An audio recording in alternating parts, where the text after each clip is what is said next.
A segunda semana do especial Aras e Raças no Cavalo Pantaneiro vai mostrar um pouquinho mais sobre a evolução deste equino, não só no seu habitat natural, no seu nascedouro, o Pantanal.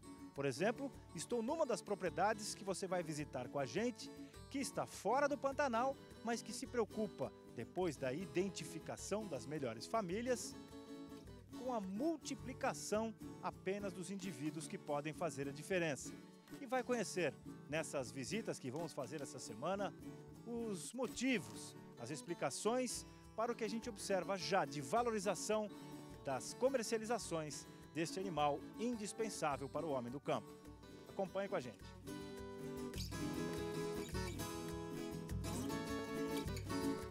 Antes de mais nada, é bom lembrar que o cavalo pantaneiro existe desde a chegada dos colonizadores espanhóis e portugueses ao Brasil 500 anos atrás, com as tropas lusitanas e andaluzes, para depois formar no meio ambiente que exigiu sua adaptação, resultou na sua resistência e moldou sua versatilidade e docilidade. Se a gente pegar o histórico da raça, da onde ela surgiu, o homem pantaneiro, a fixação do homem no Pantanal, ela se deve e muito à presença do cavalo pantaneiro. Você conhecendo o Pantanal como você conhece, existem meses do ano em que o único transporte que se tem é o cavalo. Não se tem estradas, não se tem outro meio de transporte que não o cavalo e a canoa. Muitas das vezes os dois juntos, até o cavalo rebocando a canoa.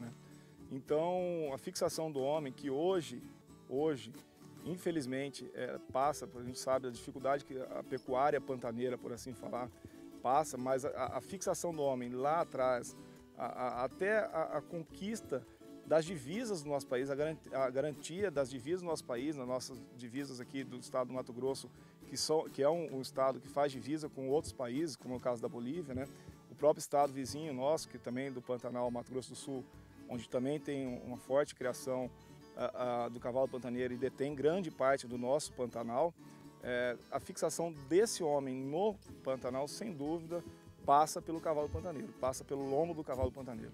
Então, não há como existir o homem no Pantanal sem a presença do cavalo. É a melhor ferramenta que existe para o homem pantaneiro, é o cavalo pantaneiro.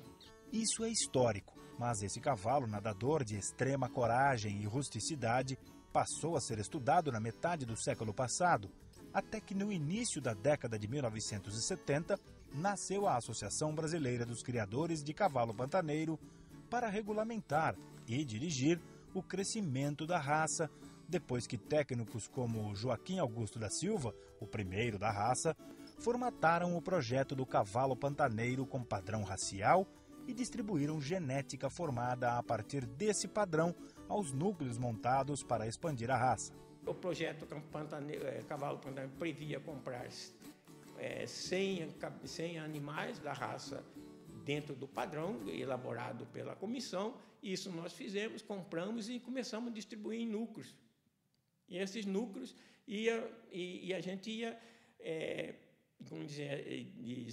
colocando ele dentro do padrão. Os fenotípicos deles eram todos diferentes, mas a gente trabalhou mais na frequência, no que a estatística nos deu para tocar, para fixar dentro do cavalo. Então isso a gente... Tudo selecionou? Tudo selecionado, tudo feito dentro do negócio. Lógico que a gente tinha que ser maleável. Maleável porque nós tínhamos duas correntes, duas linhas, que são o andaluz, que são o lusitano. E aí vinha a adaptação ao meio. A diferença do que o cavalo é no campo, no trabalho com o gado, ou numa prova de laço, ou na conformação, é pouca. Sai de um pasto qualquer com pouco de sal mineral e recebe um trato de 60 a 90 dias para viajar e se apresentar com pelo e uma estrutura mais adequados para uma vitrine, o que conta muito na hora dos resultados e julgamentos.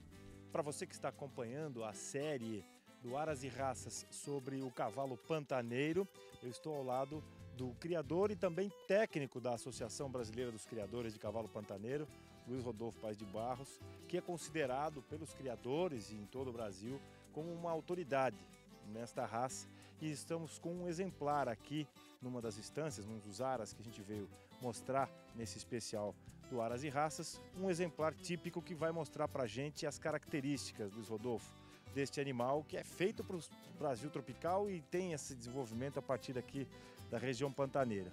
Este é o típico cavalo, morfologicamente, pantaneiro, com todas as características e o padrão racial que são exigidos, né?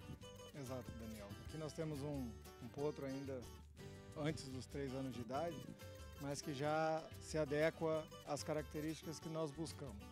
Tanto na sua característica morfológica, uma cabeça pequena, bastante masculina, nesse caso um macho, chanfro de retilíneo, que é o que a raça busca hoje em dia. Das grandes características do cavalo pantaneiro é esse olhar mais lateral, essa inserção que lhes deu, por condição até da seleção natural, uma amplitude de visão maior, até para se livrar dos predadores. Nós tínhamos o processo de seleção natural desse cavalo, sofreu a influência também da onça, o seu maior predador, nas grandes fazendas do Pantanal.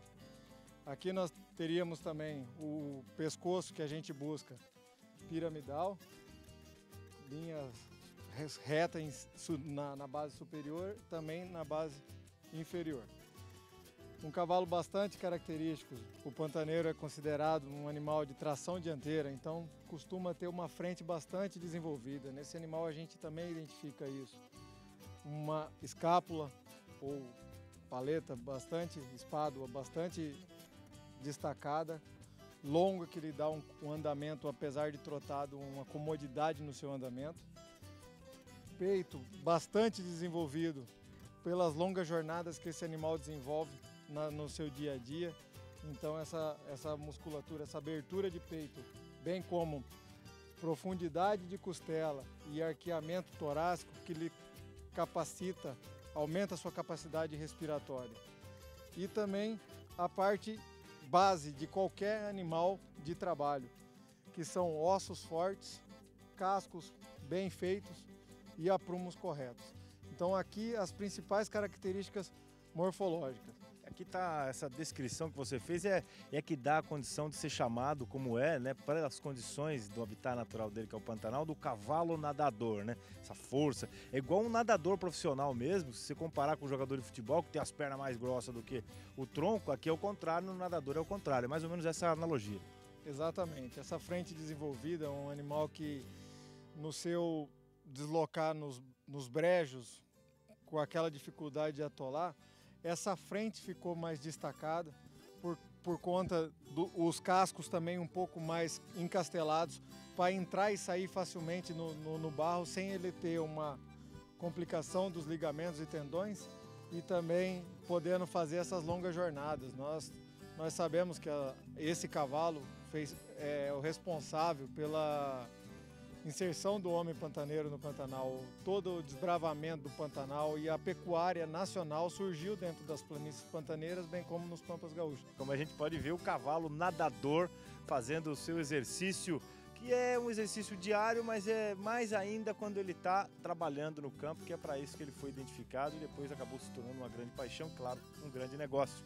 Detalhes que fazem do cavalo pantaneiro personagem especial deste especial Aras e Raças, falando tudo sobre o cavalo pantaneiro. Obrigado, Luiz Rodolfo. Vamos seguir com o programa, que ainda tem muito para a gente conhecer a respeito deste grande personagem da equinocultura brasileira, cavalo pantaneiro. Vai, Ouro. No próximo Aras e Raças, você vai conhecer a Estância Tayamã, um dos redutos mais importantes do cavalo pantaneiro e berço de novas linhagens que vão abrindo opções para a variabilidade genética dessa raça em expansão.